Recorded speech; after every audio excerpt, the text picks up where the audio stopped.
अस्सलाम वालेकुम dear students, आज हम लोग पढ़ने वाले हैं यूनिट 10 गैसेस एक्सचेंज का lecture 6 effect of exercise on rate of breathing. ठीक है, एक्सरसाइज का ब्रीथिंग रेट पर क्या असर होता है।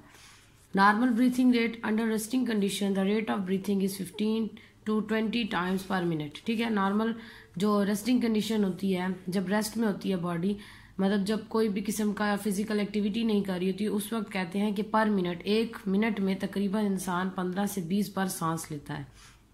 ठीक है, अब एक्सरसाइज में क्या होता है, जब हम एक्सरसाइज करते हैं तो उस टाइम पर इस ब्रीथिंग रेट के साथ क्या होता है, ये इंक्रीज होता है, डिक्रीज होता है, जो कुछ भी है वो हम नेक्स्ट देखते हैं।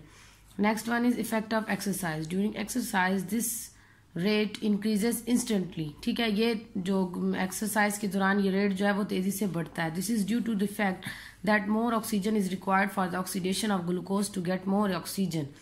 ये इस वजह से होता है क्योंकि बॉडी को ज्यादा ऑक्सीजन की जरूरत होती है ताकि ग्लूकोज की ऑक्सीडेशन मींस रिस्पायरेशन के प्रोसेस के लिए, आपको पता है एरोबिक रिस्पायरेशन के लिए ऑक्सीजन की जरूरत होती है। तो यहाँ पर वो यही कहना चाह रहे हैं कि जब एक्सरसाइज हम लोग करते हैं, फिजिकल एक्टिविटी कुछ इस तरह की कर रहे होते हैं, तो उस दौरान हमारी बॉडी में एनर्जी की डिमांड ज़्यादा हो जाती है। ठीक है, या बढ़ जाती है डिमांड। तो उस डिमांड को पूरा करने के लिए बॉडी को ज़्यादा ऑक्सीजन की ज़रूरत होती है ताकि तेज़ी से वो रिस्पायरेशन करे और ज़्यादा से ज़्यादा एनर्जी को प्रोड्यूस कर सके। As a result of this, more carbon dioxide is produced which thus accumulates in the blood। और उसके साथ साथ कहते हैं जब जाहिर सी बात है ऑक्सीडेशन हो गया, रिस्पायरेशन होगी ग्लूकोज की, तो उस दौरान ज्यादा से ज्यादा क्या होगी, कार्बन डाइऑक्साइड भी। जितनी बार रिस्पायरेशन होगी उतनी बार कार्बन डाइऑक्साइड प्रोड्यूस होगी। तो ब्लड के अंदर कार्बन डाइऑक्साइड जो है वो बहुत ज्यादा अमाउंट में जमा होना स्टार्ट हो जाएगी। When the blood reaches the brain, और जब यही खून जो है वो ब्रेन तक पहुंचता है। ब्रेन, जैसा कि आपको पता भी है कि brain is the control centre of the body. हमारी पूरी बॉडी को, हमारी पूरी बॉडी के ऑर्गन्स को, उसके अलावा फंक्शंस को ब्रेन ही कंट्रोल करता है। ठीक है, तो ब्रेन का एक पार्ट होता है मेडुला। मेडुला हिंड ब्रेन में मौजूद होता है।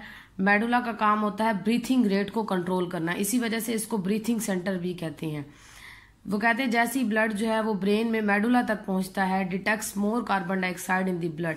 तो मेडुला जो है वो ब्लड के अंदर ज्यादा कार्बन डाइऑक्साइड की तादाद को नोट कर लेता है। And send nerve impulses to the diaphragm, और वो क्या करता है, नर्व इम्पल्सेस भेजता है डायफ्रागम को। नर्व इम्पल्सेस मतलब जो मैसेज होगा, न्यूरॉन्स के जरिए जो मैसेज जाएगा उनको नर्व इम्पल्सेस कहेंगे। ठीक है, बॉडी में कहीं पर भी कुछ इस तरह का हो उसको सेंस करके फिर उसको ब्रेन तक पहुंचाना, ये मैसेज जो होता है, इस मैसेज को हम नर्व इम्पल्सेस कहते हैं। तो कहते हैं कि जैसे ही कार्बन डाइऑक्साइड को वो डिटेक्ट कर लेगा तो वो डायफ्रागम और रिब मसल्स को क्या करेगा, मैसेज भेजेगा। और इसके मैसेज की वजह से क्या होगा कि इनकी कंट्रैक्शन और रिलैक्सेशन तेजी से स्टार्ट हो जाएगी at greater speed. So the speed of contraction and relaxation of these muscles increase. तेजी से कंट्रैक्ट और रिलैक्स होंगे। और आपने पिछले टॉपिक में पढ़ा था ब्रीथिंग मैकेनिज्म में कि जब ये कंट्रैक्ट और रिलैक्स होते हैं तो उस दौरान पर इंस्पायरेशन और एक्सपायरेशन मीन्स के ब्रीथिंग का प्रोसेस जो है इनकी कंट्रैक्शन और रिलैक्सेशन पर ही डिपेंड कर रहा होता है। तो मेडुला इनको क्या करेगा, ऑर्डर देगा या इनको मैसेज पहुंचाएगा कि ये तेजी से कंट्रैक्ट और रिलैक्स हो ताकि हवा तेजी से इनहेल हो और एक्सहेल भी हो। ठीक है, ऑक्सीजन ज्यादा से ज्यादा अंदर आए और कार्बन डाइऑक्साइड जो ब्लड में ज्यादा मौजूद है वो क्या हो, बाहर निकले। It increases the rate and depth of breathing. इसकी वजह से ब्रीथिंग रेट जो है और उसकी डेप्थ जो है, गहराई, वो बढ़ जाएगी। ड्यूरिंग एक्सरसाइज वो कहते हैं the breathing rate increases up to 30 to 40 times per minute. ठीक है, ऊपर हमने पढ़ा था कि नॉर्मल ब्रीथिंग रेट क्या है, पर मिनट में 15 to 20 टाइम्स है। और यहाँ वो कह रहे हैं कि जब एक्सरसाइज करते हैं तो तकरीबन एक मिनट में 30 से 40 गुना ब्रीथिंग रेट बढ़ जाता है। इसको आप नॉर्मली जो है ना, इसको आप डिटेक्ट करने के लिए ना, इस चीज को चेक करने के लिए आप नॉर्मली घर में एक छोटा सा एक्सपेरिमेंट भी कर सकते हैं। आप लोग ऐसे करें कि नॉर्मल मैं बिल्कुल रेस्टिंग कंडीशन में बैठी हूँ और एक मिनट में अपनी ब्रीथिंग रेट को जो है ना काउंट करें कि एक मिनट में आपने कितनी बार सांस लिया। उसके बाद आप उसको नोट कर लें। थोड़ी देर के लिए ना आप 10-15 मिनट के लिए ना थोड़ी सी वॉक कर लें। वॉक करने के बाद फिर आप बैठें और फिर एक मिनट में अपनी ब्रीथिंग रेट को जो है ना आप लोग चेक करें। तो आप पुराने वाले को नए वाले को जब कंपेयर करेंगे तो आपको खुद मालूम हो जाएगा कि जो आपके पास वॉक करने के बाद जो ब्रीथिंग रेट आया है वो इंक्रीज हुआ है। तो एक छोटा सा एक्सपेरिमेंट है जो आप करके इस टॉपिक को अच्छी तरह से अंडरस्टैंड कर सकते हैं।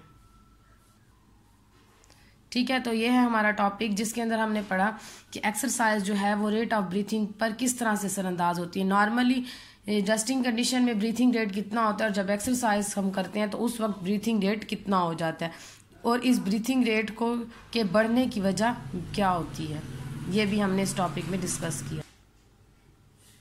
ठीक है, बुक में इसी टॉपिक के नीचे आपकी एक टेबल बनी हुई है, composition of inspired and expired air.